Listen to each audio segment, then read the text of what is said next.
Why did God give me an albino? The cries of a newborn filled the dimly lit hospital room. Ifeoma lay exhausted on the thin mattress, her body drenched in sweat. Yet, despite the pain, a weary smile stretched across her lips as the midwife placed the baby in her arms. She had waited 9 months for this moment, praying every night for a healthy child. Chinaza, her husband, stood at the bedside, his hands clasped together as he waited to see his firstborn. But the moment he laid eyes on the baby, his breath hitched. Something was wrong. The child's skin was unnaturally pale, almost ghostly. Wisps of white hair covered her head, and when she opened her eyes, they were a strange, light shade, almost red. A chill ran through him. Ifeoma, his voice trembled. Why does our child look like this? The midwife adjusted her wrapper and spoke gently. Your baby has albinism, sir. It means she was born without melanin, but she's perfectly healthy. Chinaza took a step back, shaking his head. Albinism? How can that be? There are no albinos in my family. This is not normal. Ifeoma's smile faded. She looked at her baby, then at her husband. She's our daughter, Chinaza. God gave her to us. Chinaza's jaw tightened. He had prayed for a strong, healthy child, one he could proudly call his own. But this? He could already hear the whispers, the judgment from neighbors, the questions from his own mother. His heart clenched with shame. Without another word, he turned and walked out of the room. When they returned home, the murmurs started immediately. Mama Uju, his mother, eyed the baby with suspicion. Are you sure this child is yours, my son? She asked, her voice low. A child like this, it's not ordinary. People will talk. Chinaza stiffened but said nothing. He already knew people would talk.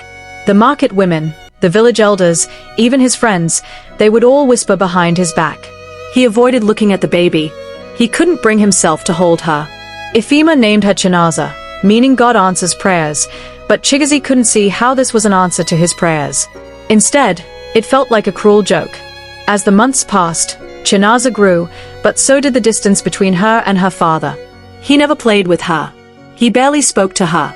Ifeoma noticed it, and it broke her heart. One evening, as she rocked Chinaza to sleep, she looked at Chinaza and whispered, Do you love her at all? Chinaza's face was unreadable. He exhaled slowly, rubbing his temples. I don't know, Ifeoma.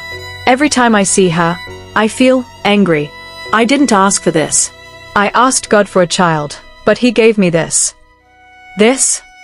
Ifeoma's voice cracked. She is not a thing, Chinaza. She is your daughter. God's gift.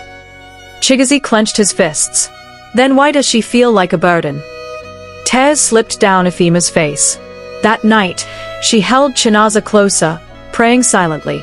Lord, touch his heart. Let him see what I see.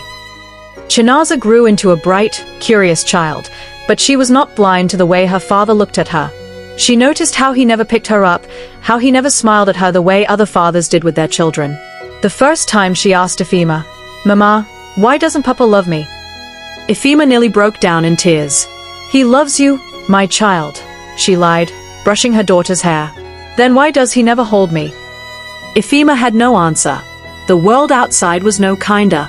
At school, other children whispered behind her back, calling her names. Oyinbo, ghost girl, they sneered. Some refused to sit near her. One afternoon, she ran home crying, her small hands balled into fists. Mama, why am I different? She sobbed. Why did God make me like this? Ifeoma hugged her tightly. Because he has a plan for you, Chinaza. You are special. But I don't want to be special, the little girl cried. I just want Papa to love me. I just want people to stop staring. Ifeoma bit her lip to stop herself from breaking down. She wanted to take away her daughter's pain, but she couldn't. She could only pray. One Sunday, the church invited a guest preacher.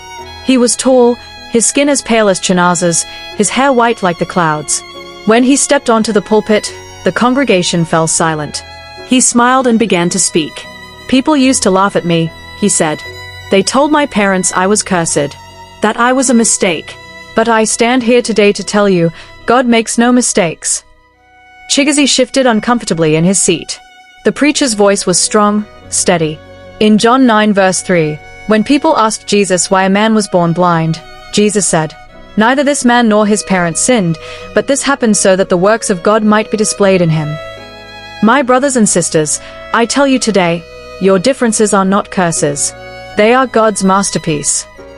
Chinaza swallowed hard. His palms felt sweaty. After the service, Ifeoma urged him to meet the preacher. Reluctantly, he followed. Brother, the preacher said, smiling, I see the burden in your heart. Do not let the world tell you that your daughter is less. She is a gift from God, not a punishment. That night, Chinaza could not sleep. He lay awake, staring at the ceiling. Memories flooded his mind. Chinaza's small hands reaching for him, the way her face lit up when she laughed, the times he had pushed her away. The realization hit him like a wave. He had spent years rejecting the very gift he had prayed for. The next morning, Chinaza was outside playing when she tripped and fell. Her knee scraped against the hard ground, and she let out a cry. Before Ifeoma could move, Chinaza ran to her, scooping her into his arms. Are you hurt? He asked, his voice thick with emotion. Chinaza blinked at him, shocked.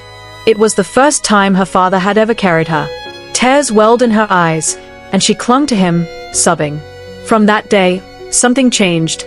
Chinaza began to walk with his daughter in the village, ignoring the whispers. He sat with her at night, listening to her stories. He defended her when people spoke against her. For the first time, Chinaza felt her father's love. One evening, as he tucked her into bed, she reached for his hand. Papa, do you love me now? Chinaza felt a lump in his throat.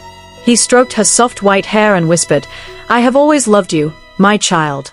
I was just too blind to see it. Years passed, and Chinaza grew into a confident young woman. She excelled in school, became a leader in church, and started a foundation for children with albinism. She stood on platforms, preaching about faith, self-love, and God's plan. One day, as Chinaza watched her address a crowd, pride swelled in his chest. He bowed his head and whispered, Thank you, God, for giving me an albino. And for the first time, he truly meant it.